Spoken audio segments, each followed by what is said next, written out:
Olá, eu estou aqui para falar um pouquinho para vocês sobre a pesquisa Educação em Tempos de Pandemia, Desafios da Docência Remota na Educação de Jovens e Adultos, desenvolvida por mim, Patrícia Kutkowski, e pelo professor Emerson Jokowski. O projeto estruturante Tecnologias e Mídias na Educação, e nós somos da associada UFPR. Eu vou compartilhar com vocês alguns slides que eu acredito que vai facilitar a visualização desse nosso trabalho.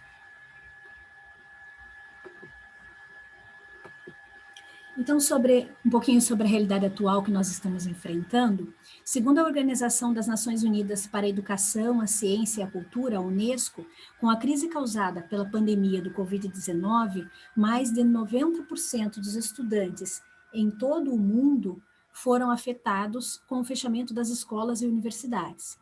Diante desse cenário, o ensino não presencial foi adotado em maior abrangência no Brasil. Porém, conforme pesquisas citadas pelo Ministério da Educação e Cultura, MEC, 83% dos professores se sentem despreparados para o ensino virtual e gostariam de receber apoio nesse sentido. Um pouco sobre a educação de jovens e adultos. Os sujeitos a quem ela é destinada são constituídos, em sua gigantesca maioria, por pessoas pobres, negras e de baixa renda, gente que ainda enfrenta desafios para ser reconhecida no país como detentora de direitos. Os desafios dos educadores da EJA, que eles já enfrentaram, conforme assevera Porcaro 2011, esse grupo de professores enfrentam inúmeros desafios no desenvolvimento da sua prática docente, como a heterogeneidade, a evasão, a juvenilização das turmas, a falta de materiais didáticos específicos, a baixa autoestima dos educandos e a rigidez institucional. E quanto aos impactos da pandemia causados nas práticas docentes, esse estudo vem preencher esse espaço e nos dar um pouco de luz sobre esse grupo específico de educadores. Nesse sentido, algumas questões nos instigaram à pesquisa. Como considerar todas as especificidades da EJA para a efetivação do processo de ensino-aprendizagem através do trabalho remoto? O que mudou na vida do docente na perspectiva de novas atribuições na vida diária? Ele se considera apto para trabalhar remotamente? O docente tem conseguido buscar novas formas de significar o seu trabalho através de plataformas digitais e alcançar o aluno? Que tecnologias educacionais os docentes têm utilizado para se comunicar com os discentes? Essas questões podem nos fornecer indícios e percepções sobre a docência em tempos de pandemia. Nossa metodologia, o universo desse estudo, foi a equipe de 121 professores do Centro Estadual de Educação Básica para Jovens e Adultos, o CBJASIC. Foi elaborado um questionário e um link foi enviado individualmente para os 121 docentes através do aplicativo do WhatsApp. Obtivemos 74 respostas. O período de coleta foi do dia 15 a 22 de julho de 2020. A primeira sessão da pesquisa buscou saber sobre quem eram os nossos respondentes, sobre o perfil deles. Eu vou citar rapidamente aqui, né, os maiores valores, só para nós termos ideia. Então, quanto ao sexo, a maioria do sexo feminino, 62,2%. Quanto à cor, a raça, a maioria branca, 79,7%, representam os docentes brancos. Ainda sobre o perfil, a faixa etária, né? A maioria dos docentes estão na faixa etária de 41 a 50 anos. Quanto à situação conjugal, a maioria é casado, mas, né, em segundo lugar, nós temos ali uma quantidade representativa também de solteiros.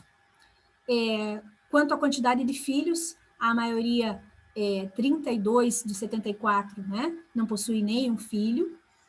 Depois temos ali respondentes que têm 2 filhos, né, 20 respondentes com 2 filhos. Quanto à quantidade de escolas, a maior frequência foi para 1 e 2 escolas, mas temos respondentes também em 3, 4 e 5 escolas. E aí perguntamos sobre essas novas atribuições na vida do docente com o período pandêmico. A maioria das respostas está em, né, as novas atribuições seriam o preparo para as aulas virtuais, preparo de refeições diárias, o cuidado com idosos, auxílio nas tarefas escolares dos filhos, entre outros. Perguntamos se os docentes receberam algum treinamento para trabalhar remotamente.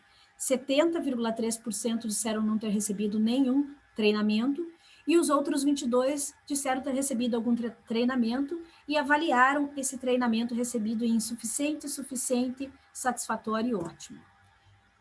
Perguntamos também se as horas de contrato de trabalho destinadas aos estudos, planejamento, reunião pedagógica, atendimento à comunidade escolar, preparação de aulas, avaliação dos alunos e outras correlatas estão coerentes com a demanda de trabalho. Tivemos um número bastante expressivo, 61% dos respondentes disseram que esse tempo tem sido insuficiente. Ainda quanto à efetivação das aulas remotas, 58 dos 74 respondentes disseram estar extrapolando o horário de trabalho contratual. Perguntamos também sobre o domínio das ferramentas para a produção de atividades online, e eles puderam classificar esse domínio em básico, intermediário, avançado, se não dominavam ou se não conheciam.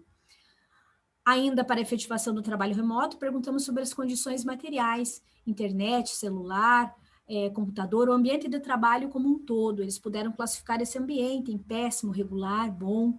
Importante citar aqui que 54,1% disseram ter adquirido os novos materiais com recursos próprios, entre eles computadores, notebooks, tablets, celulares, né?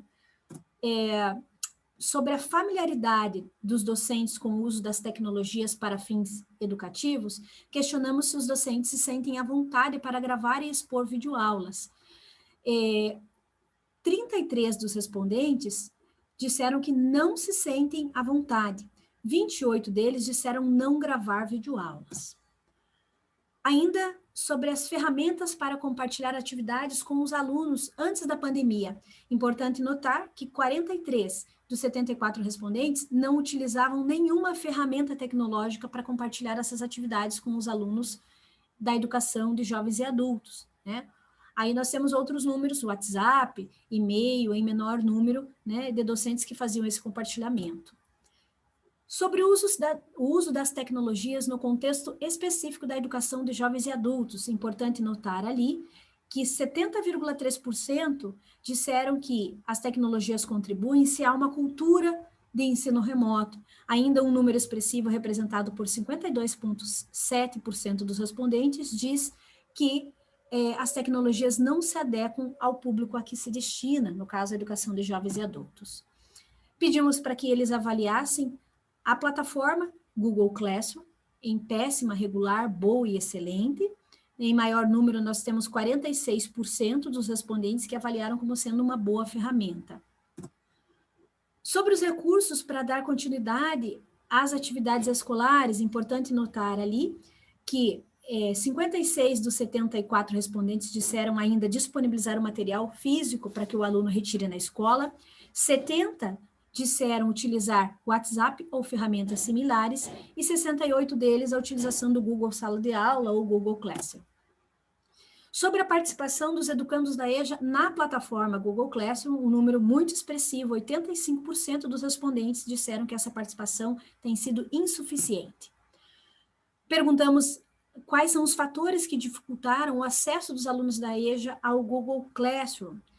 E foram citados ausência de equipamentos não compatíveis, dificuldades de acesso por não ser um utilizador das tecnologias, desinteresse, entre outras situações menos citadas.